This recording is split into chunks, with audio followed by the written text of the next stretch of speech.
नमस्कार, आप देख रहे हैं गोरखपुर फर्स्ट और इस वक्त हम गोरखपुर में नहीं बल्कि नौगढ़ में मौजूद हैं। नौगढ़ यानी सिद्धार्थ नगर। इस सिद्धार्थ नगर में लगने वाला है दिव्य दरबार। आपको बता दें कि ये दिव्य दरबार हांसी वाले बाबा जी लगाएंगे और हांसी वाले बाबा जी के बारे में विख्यात ये है कि जब वो दिव्य दरबार लगाते हैं तो भीड़ से भक्तों को जो है नाम लेकर के बुलाते हैं और उनकी समस्या नहीं बल्कि समाधान का पर्चा बनाते हैं। इस वजह से ये हांसी वाले बाबा पूर्वांचल में खास तौर से गोरखपुर के आसपास के जनपदों में काफ़ी विख्यात हैं और इनका दरबार जो है लगता रहता है। कुछ इसी तरह का दरबार एक बार फिर जो है नौगढ़ में लगने वाला है और आज हमारे साथ ये लोग मौजूद हैं जो इस दिव्य दरबार को लगाने में सहयोग कर रहे हैं। यानी कह सकते हैं कि एक तरह से ये लोग आयोजक हैं। बाबा के साथ आपका कब से जुड़ाव है? कब से?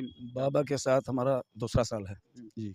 क्या चर्चा होती है बाबा के बारे में? बाबा लिखते हैं पर्चा और समाधान बताते हैं। हाँ, बाबा के सामने जो भी रहेगा अपना बाबा बताएँगे। आपका कोई समाधान बाबा ने जो है? बिल्कुल, बिल्कुल। मेरा बहुत तबीयत ख़राब था। मैं जेजे में मेरा हार्ट का दवा चल रहा था। मैं लगभग 2 साल हो गया, एक पैसे की दवा नहीं खाया, फर्स्ट क्लास हूँ। और मेरे बड़े लड़के को बताए थे कि उसको बहुत बड़ा संकट है।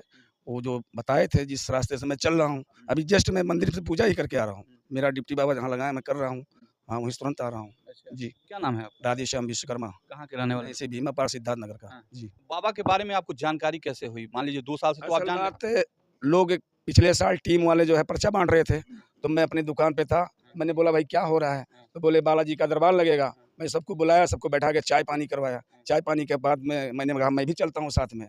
तब से मैं लग गया। अच्छा, हुँ। कब से लगे हैं? आपका क्या नाम है? जयप्रकाश, अच्छा, आप कहाँ के रहने वाले सिद्धार्थ नगर के रहने वाले हैं। हैं? आप बाबा को कब से जानते हैं और बाबा के बारे में कोई आपका जो समाधान हल किए हो तो बताएँ? बाबा जी को हम 2019 से जानते हैं और बाबा जी के बारे में जो प्रचलन है कि भीड़ से आवाज़ देके बुलाते हैं, हुँ। ये सही है। नाम लेके बुलाते नाम हैं। लेके बुलाते हैं, हुँ। वो नाम लेके बुलाते हैं जिसको जो परेशानी होता है अपना जाके वहाँ पे बाबा जी उनको हल करते हैं, उनका उपाय बताते हैं। वो कहते हैं हमारे बताए हुए मार्ग पे आप चलिए, आपका सब काम हल होता जाएगा, किसी तरह कोई समस्या नहीं रहेगी आपको और वो बालाजी का भक्त बना देते हैं सबको और बालाजी की कृपा से सबका काम सफल होता है। कभी आपका नाम लेकर के बुलाए हों भीड़ से दिव्य दरबार से? दिव्य दरबार से हमें एक बार बुलाया गया था, हुँ। कुछ टाइम में प्रेज़ेंट नहीं हो पाया था, मैं बाहर था, कुछ काम से गया आप थे नहीं थे दरबार नहीं में, हमें। फिर भी बाबा ने आपको याद याद किया था हमको। अर्जी जी, लगी होगी, अर्जी पुकारा लगी होगा। अच्छा, आपका क्या नाम है? हमारा रामप्रीत नाम है। कहाँ के रहने वाले हैं आप? महाराजगंज के रहने वाले हैं। महाराजगंज। जी। आप आज नौगढ़ में हैं, क्या प्रयोजन है? प्रयोजन ये है कि बालाजी का देन ही है। छोड़ दें। बालाजी का देन है कि हम यहाँ पे हैं सही सलामत। अच्छा। हम अपनी पत्नी लेके बहुत परेशान रहते थे। हाँ। इस पूरे ज़िले में हम उसको दवा करा चुके, कोई डॉक्टर बचा नहीं है। हुँ।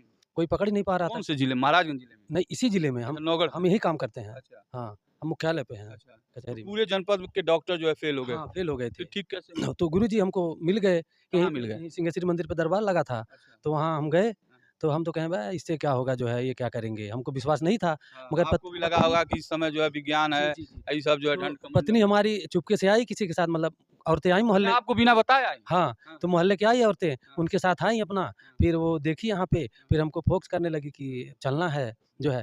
फिर यहाँ पे हम आए मिलने के लिए, तो बहुत भीड़ लगा हुआ था। जेपी पैलेस होटल पे रुके हुए थे, हमको पता चला गुरुजी यहीं पे हैं। फिर हम किसी तरह यहाँ आए, हमारी औरत मतलब कही गुरुजी से मिलना है तो मिलना है। फिर हम यहाँ आए किसी तरह, तो गुरुजी अंदर बैठे हुए थे, बस निकलने ही वाले थे वो घर के लिए अपने। फिर हम बहुत रिक्वेस्ट किए, तब गुरुजी जो है हमसे मिले। अच्छा। मिले हमसे, फिर धाम के लिए कहें कि यहाँ तो अब हम निकलने वाले हैं, आप धाम में आओ। तो फिर हम धाम में गए, हांसी धाम।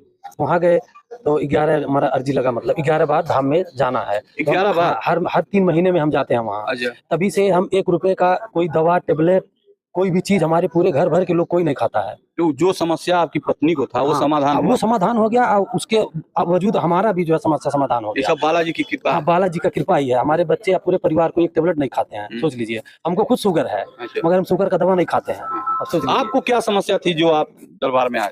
हमारा नाम राजेंद्र शर्मा है। हुँ। हम सिद्धार्थ नगर के रहने वाले हैं, हुँ। मोहल्ला रामनगर के।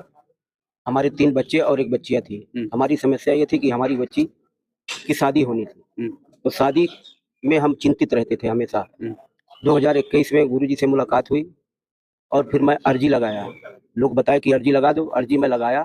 धाम में हम गए और 11 बजे रात में हमारी अर्जी खुली, गुरुजी नाम लेके हमारा बुलाए। फिर मैं चाय पी रहा था, 3 लोग थे, चाय को फेंक करके हम गए। वहाँ बैठाए, कहे बैठो है, और कोई आया, हमने कहा बेटी आई है, कहे उसको भी बुलाओ। दोनों लोग बैठे, गुरुजी अपने आप स्वयं बताए। कहे और कुछ पूछना, हमने कहा गुरुजी ये बेटी आई इसकी शादी के लिए। कहे इन साल शादी इसकी होगी। मैं धाम से आया, तीसरे महीने शादी हो गई उसकी। हो गई? जी।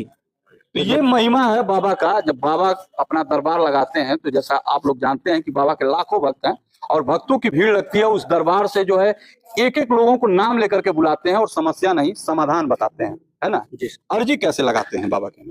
बाबा के यहाँ अर्जी लगता है 2.5 मीटर लाल कपड़ा और उसमें 600 रुपया, एक कोने और एक कोने पीला चावल थोड़ा सा और मिट्टी और सुपारी, ये रखा जाता है चारों कोने में।